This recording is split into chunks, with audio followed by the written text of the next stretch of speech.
What if a single piece of jewelry could unlock a past buried for decades? It was a bright Saturday afternoon at the Grand City Museum, where an exhibition of rare jewelry had drawn crowds from across the country. Among the visitors was Evelyn Harrington, a billionaire widow in her late 70s, known for her sharp wit, her iron will, and her unimaginable fortune. Evelyn's life had been filled with wealth, power, and influence, but also with secrets. Across the hall, an 11-year-old girl named Amara Williams stood with her mother, eyes wide with curiosity. They were not rich. They didn't wear expensive clothes. But Amara had something around her neck that caught Evelyn's eyes like a bolt of lightning. It was a small, worn golden locket, shaped like a heart, hanging on a thin chain. The moment Evelyn saw it, her entire body froze. Her walking cane nearly slipped from her hand. Her lips trembled. "No," Evelyn whispered, her voice breaking. It can't be." Amara noticed the old woman staring and nervously touched her necklace. Can I help you, ma'am?" Evelyn's chest rose and fell rapidly. Tears welled in her eyes, something rare for a woman who hadn't cried in years. She staggered closer, ignoring the curious stares of the crowd. "Where did you get that necklace, child?" Evelyn asked, her voice shaky. Amara blinked. "It was my grandma's before she passed. My mom gave it to me." At those words, Evelyn's cane clattered to the floor. She covered her mouth with her trembling hands. Her billionaire composure shattered in an instant. Then, to everyone's shock, Evelyn wrapped her arms around the little black girl and began to sob uncontrollably. Sometimes, the smallest object carries the heaviest secret. "Grandma Evelyn." Someone gasped in the crowd, pulling out a phone. "What's happening?" But Evelyn didn't care. She clung to Amara, her tears soaking the child's shoulder. Amara's mother, Danielle, quickly stepped forward, alarmed. "Excuse me, ma'am, what's going on? Please let my daughter go." Evelyn finally pulled back, her wrinkled hands trembling as she held the locket. "This necklace," Evelyn whispered, her voice cracking. "I gave it away 60 years ago. It belonged to—" She stopped herself, unable to finish. Danielle frowned. "I don't understand." "This was my mother's necklace. She gave it to me before she died." "Are you saying it was yours?" Evelyn's eyes filled with pain. "Not mine. My daughter's," gasps echoed. The billionaire's secret was unraveling in public. "I lost her," Evelyn choked. "She was taken from me, and that locket was all she had." Danielle's eyes widened. "Are you saying—" "You think my mother was your daughter?" The museum staff tried to usher people aside as whispers filled the air. Phones recorded every moment.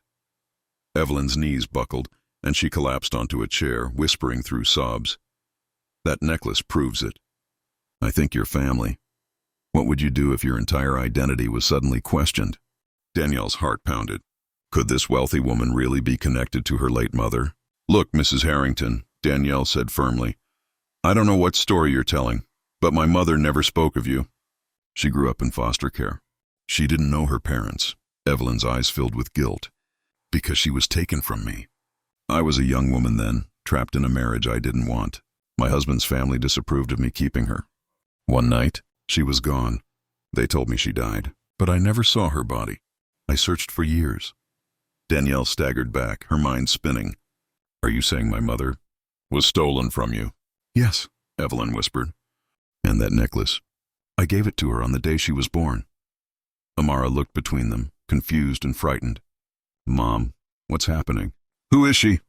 Danielle pulled her daughter close. "I don't know, baby. I don't know." That night, Danielle couldn't sleep. Evelyn had begged them to come to her mansion for answers. Against her better judgment, Danielle agreed. When they arrived, Evelyn showed them boxes of old photos, faded birth certificates, even a hospital bracelet. One picture stopped Danielle cold. It was a baby with the same locket Amara wore. And the baby's face looked exactly like Danielle's mother. The truth can heal, or it can destroy. Days turned into weeks as DNA tests were ordered. Evelyn visited Amara constantly, showering her with gifts, telling her stories, trying to make up for lost time. But Danielle struggled with anger. "Where were you?" she demanded one night. "My mother grew up poor, alone, tossed between foster homes. She suffered, and now you come here, decades later, with your billions and your tears." Where were you when she needed you? Evelyn's face crumpled. I was lied to. I was told she was dead. If I had known, I would have moved heaven and earth to find her. Danielle clenched her fists. But you didn't. And my mother died, never knowing the truth. Amara listened quietly, torn between the grandmother who had raised her mother and the grandmother who had just found her. Finally, the DNA results arrived. Positive. 99.9% match. Danielle dropped the papers, tears streaming down her face. So it's true. My mother was your daughter. Evelyn sobbed, hugging her tightly. That makes you my granddaughter. And Amara my great-grandchild. Money can divide families, but love can heal them. The lawyer explained that Evelyn's late husband's relatives had filed a case. They claimed Evelyn's newfound family was a scam, designed to steal her fortune. The courtroom battle was fierce. Lawyers argued, evidence was questioned, and Evelyn's sanity was even attacked. But when Amara was called to speak, the truth shone through. Standing small but brave, she held up her locket. My grandma gave this to my mom. She told her it was love she could wear, and now I know where it came from. It came from her. From family. The judge studied Evelyn, Danielle, and Amara carefully. Then he declared the DNA results undeniable. The case was dismissed. Relief washed over Evelyn as she hugged Amara and Danielle. In the weeks that followed, Evelyn spent every day making up for lost years. She funded scholarships in Danielle's mother's name, restored old family photos, and most importantly, she became the grandmother Amara never had. Evelyn whispered to her one evening, "You saved me, child. That necklace brought you to me. It wasn't just gold. It was fate." Amara smiled.